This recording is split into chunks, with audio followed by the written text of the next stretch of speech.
আসসালামু আলাইকুম। কেমন আছেন সবাই? আলহামদুলিল্লাহ, আমি অনেক ভালো আছি।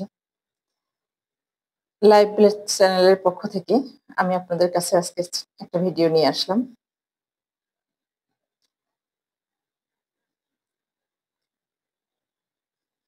অনেকদিন আগে আমার বয়স তখন ১২ কি ১৩ বছর। একদিন আমাদের বাড়িতে আমার বাবা টয়লেট পরিষ্কার করার জন্য যারা টয়লেট পরিষ্কার করে এরকম একটি ছেলেকে ডেকে নিয়ে এসেছেন।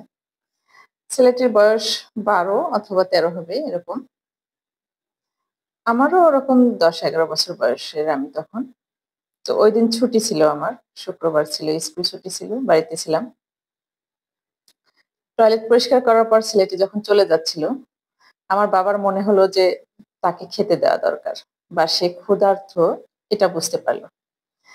তখন আমাকে ডেকে বলল যে, "মা, ওকে কিছু খেতে দিতে হবে। তোমার মাকে বলে তুমি খাবার নিয়ে আসো।"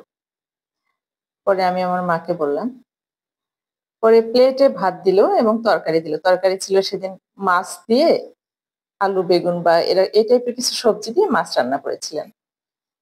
তো হচ্ছে যখন খাবারগুলো প্লেটে দিচ্ছিল, তো আমি বললাম, "মা, প্লেটে করে খাবার দিবেন?" তো আমার মা বলল, "হ্যাঁ, প্লেটে করেই দেওয়া যাবে, সমস্যা নেই।" তো আমি বললাম যে, "ও যে টয়লেট পরিষ্কার করলো?" তখন আমার মা বলল যে, "না, ও তো তোমার বাবা সাবান দিছে বাবা, সাবান দিয়ে হাত ধুইছে।" ছোট হলেও আমরা তো পাড়া প্রতিবেশীদের সাথে মিশি বা অন্য বাচ্চাদের সাথে মিশি, তাদের সাথে খেলি বা অনেক কিছু শিখি।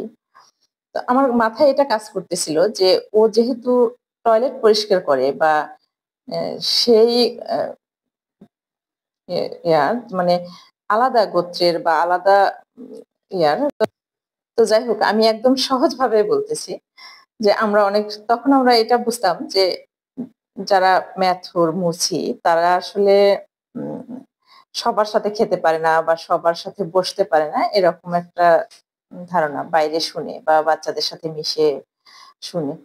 তো যাই হোক আমি আমার মাকে ওই কথাটাই বললাম যে, "মা, ওরা কেন আমাদের প্লেটে খাবে?" তো আমার মা আমাকে ধমক দিয়ে বললেন, "না, না, এটা তোমাকে কে বলছে বাবা? ও টয়লেট পরিষ্কার করে আসছে ঠিক আছে বা ও ওরা এই উম জাতি হলেও ওরা তো মানুষ। ও তো সাবান দিয়ে হাত ধুইছে। তোমার বাবা দেখো নাই সাবান দিয়ে পানি দিয়ে ওকে হাত মুখ ধুয়াইছে। তো ও প্লেটে খেলে কি হবে?"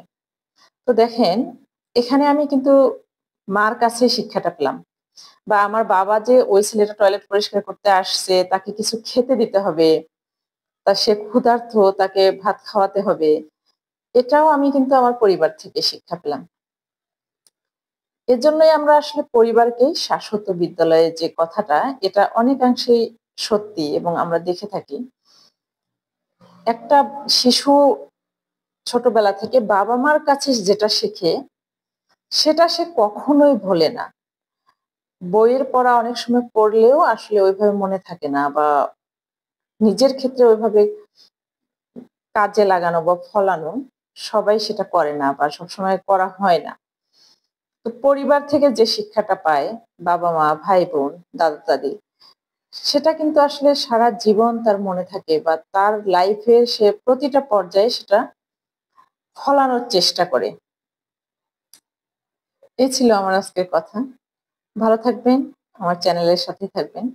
আমাকে এগিয়ে যেতে সহযোগিতা করবেন। আল্লাহ হাফেজ।